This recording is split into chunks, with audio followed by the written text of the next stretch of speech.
Hey guys, Tyler from Burlymengaming here. I'm going to give you my first impressions of Dragon Quest 8. If you heard from watched our BurlyCast, our second episode, into that. I was getting the game ordered and give my first impressions.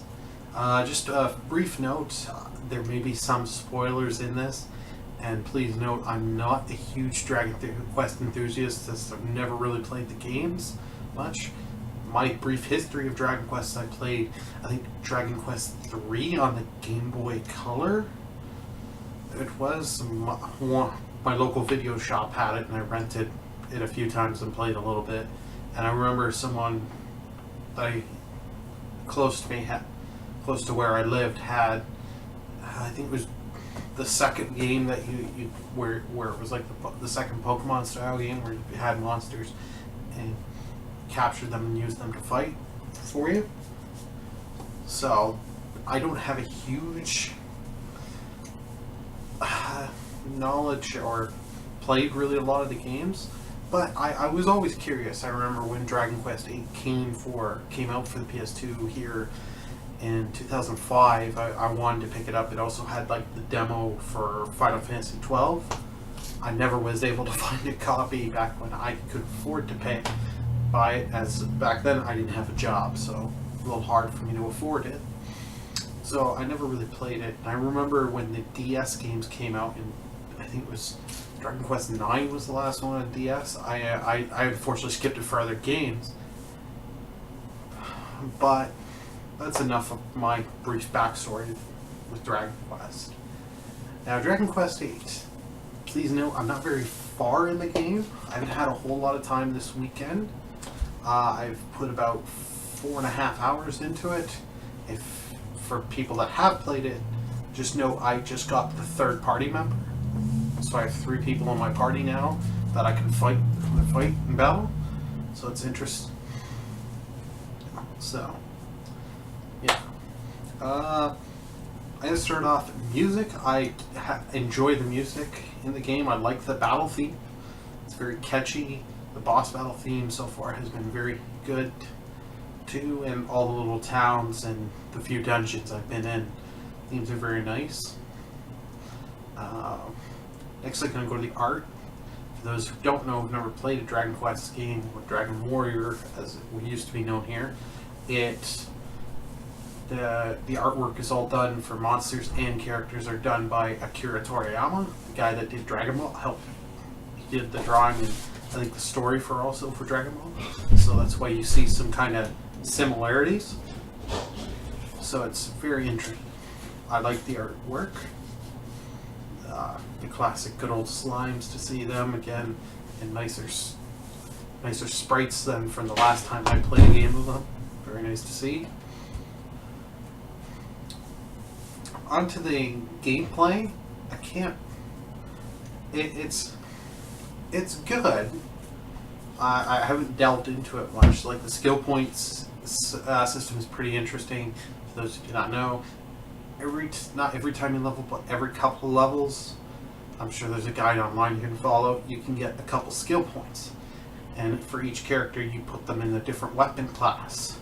The more skill points you keep putting into, you get bonuses. It's like if you put, I think it's 10 for swords on the main character you control, you get +5 damage every time you attack when you're using swords. You can also learn skills for that weapon type. So it's very interesting.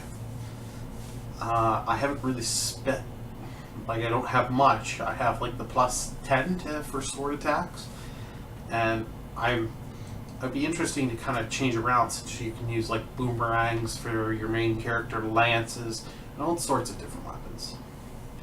And for like the second character, Yugos, I believe, I'm butchering the name, I know. He's got like clubs to start, but you have the ability to give him axes, mallets. I know there's more weapon types, so I can't remember them, but that's kind of neat. Magic, I don't have a whole lot of it, but it's very fine so far. Like, you have, like, your main character learns the heal spell, poison heal spell, and an escape from dungeon.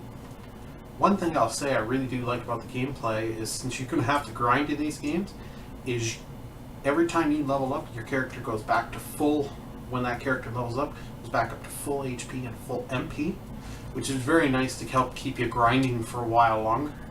So that way I'm not running back to a town, going to inn, paying gold to fully heal up, which is a nice system. At first I didn't like the save system since it was only at inns, but then I found through sub-menus you can do what is called a quick save. I thought it was the traditional quick save from my time of playing Final Fantasy games, where once you load that quick save, it's erased from memory. In this game, however, you can only have one quick save, but you can keep loading it. So if you accidentally shut your system off, and this did happen to me, I'm like, oh no, I lost that. I go up and I can pull up the quick save, which is very nice, even though I had loaded it 10 minutes prior or what have you. It's very nice, so that way even if you're in a dungeon you can save at any point. Battles aren't exactly random encounters, because unlike the Final Fantasy series, these ones you see them on the map. You walk into them, you're in a battle with them.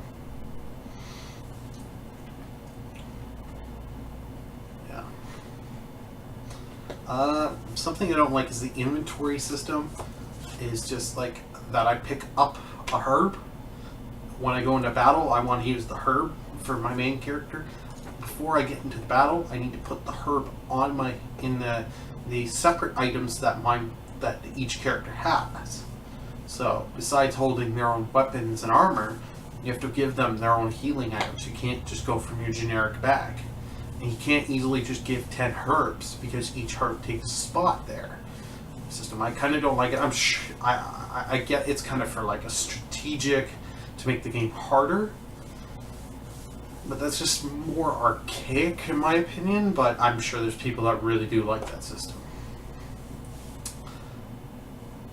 The story so far I am enjoying, and it's keeping me interested. I'll be playing through this game for quite a while, I'm sure, but I don't think you're going to get a full review, because by the time I get ever time to finish this game, beat the story, it's going to be end of this year probably, or maybe not end of this year, but in the summer.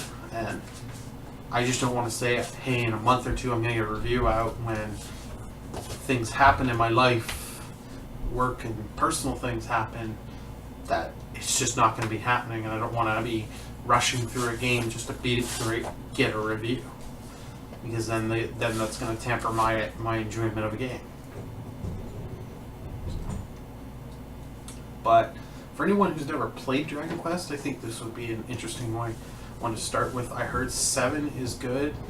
That just came out on 3DS last year at the tail end, but I've heard more people say Dragon Quest 8 is better to start with, and I'm kind of inclined to agree with that.